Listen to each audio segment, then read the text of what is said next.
While visiting the Virgin Island of St. Thomas, we decide to wake up early on one of our days and head to the vehicle ferry terminal in Red Hook. From here at the eastern tip of the island, you can get one of many regular ferries that head to Cruz Bay on the island of St. John.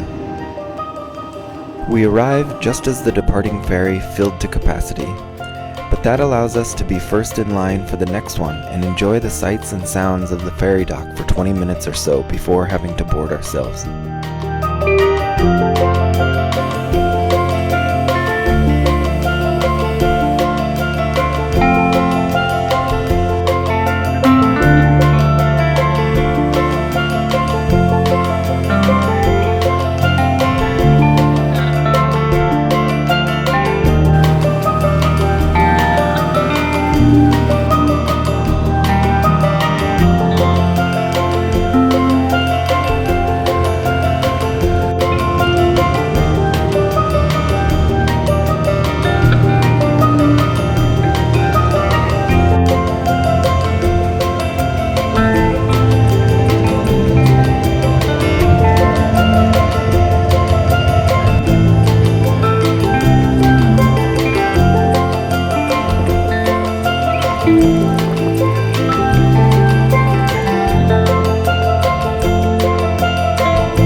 The upper deck was mostly empty and a great place to watch some of the smaller islands and ocean traffic pass by.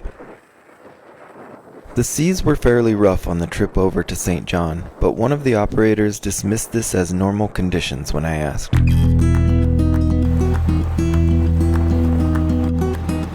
As you may have already guessed, I love ferries and being on large boats in general.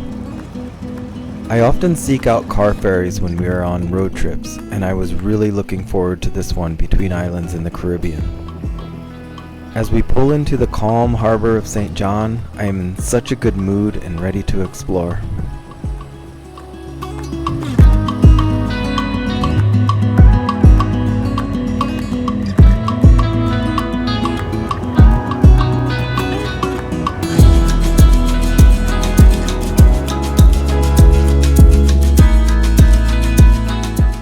There is only one post office on the entire island, so I have to check that out before heading off to see everything else. On this smallest of the three main islands that make up the US Virgin Islands, there exists a national park that takes up about 60% of the land area and quite a bit of the surrounding oceans.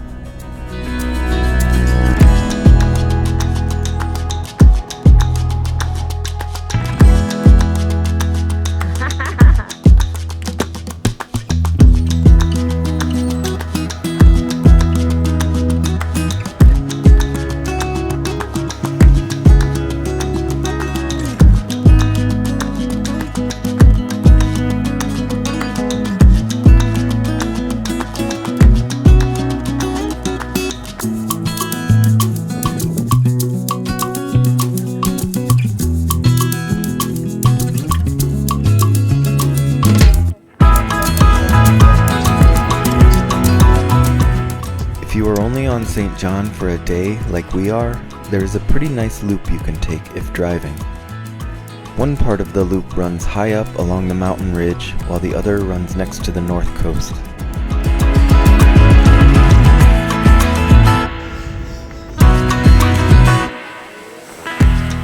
We decide to explore the coast first and stop at just about every beach and point on the map.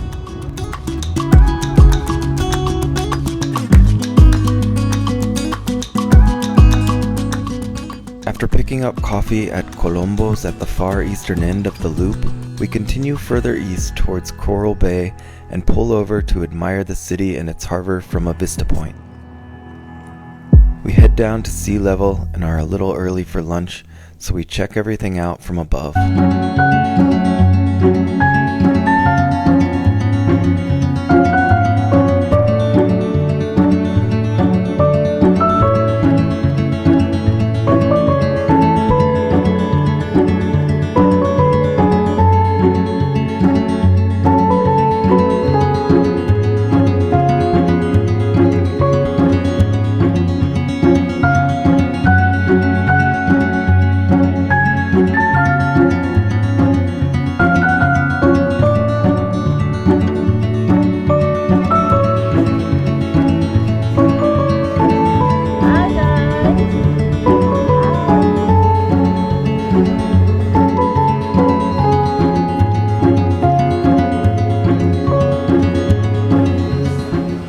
little barbecue will be our fuel for the main activity of the day, a decent hike out to the far southern tip of the island.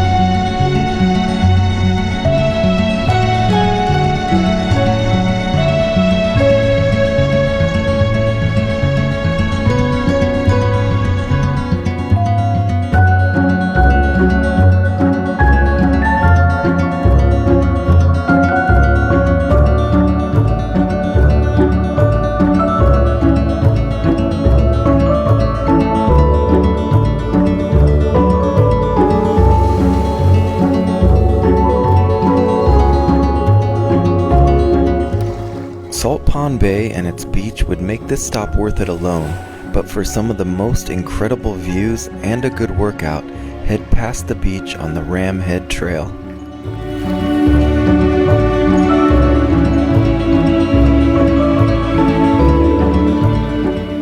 Some dark clouds and even a passing light rain greet us once we get past Salt Pond Beach, but we are thankful for some relief from the strong sun.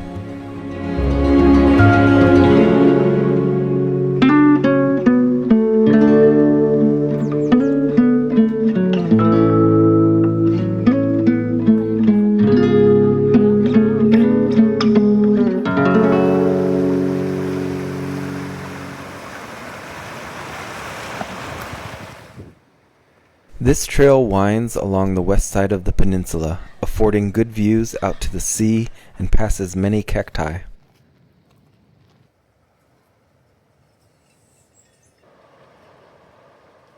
Eventually you come to the beautiful and otherworldly blue cobblestone beach, which gets its name for obvious reasons.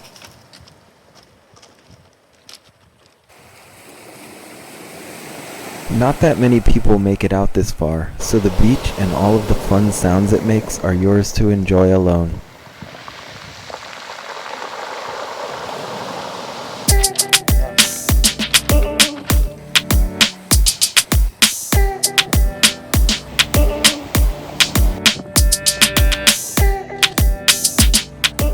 From here on out, the rest of the hike is basically an exclusive excursion.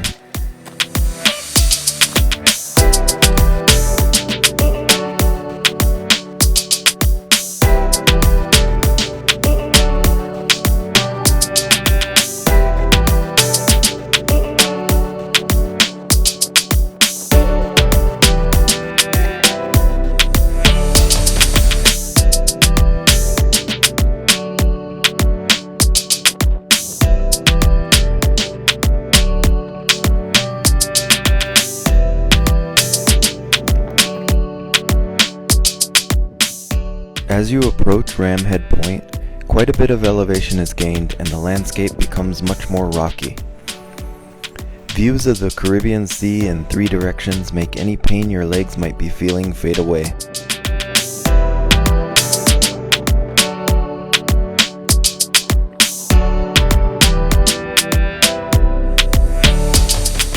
We take a nice pause at the end, enjoy the views and boats going by, and prepare for the return journey.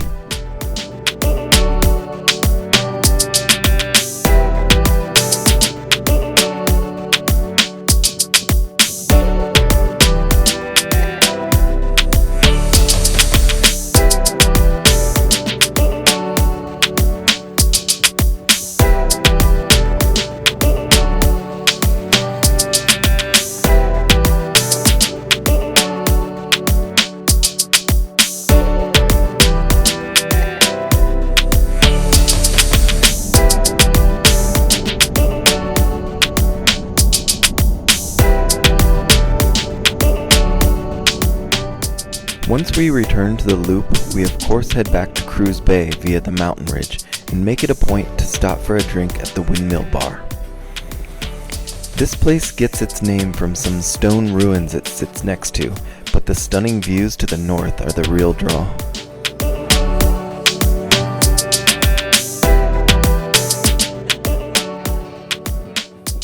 We have a couple rounds, enjoy some light snacks, and soak in these views until it is time to head back down the mountain and board the ferry back to St. Thomas.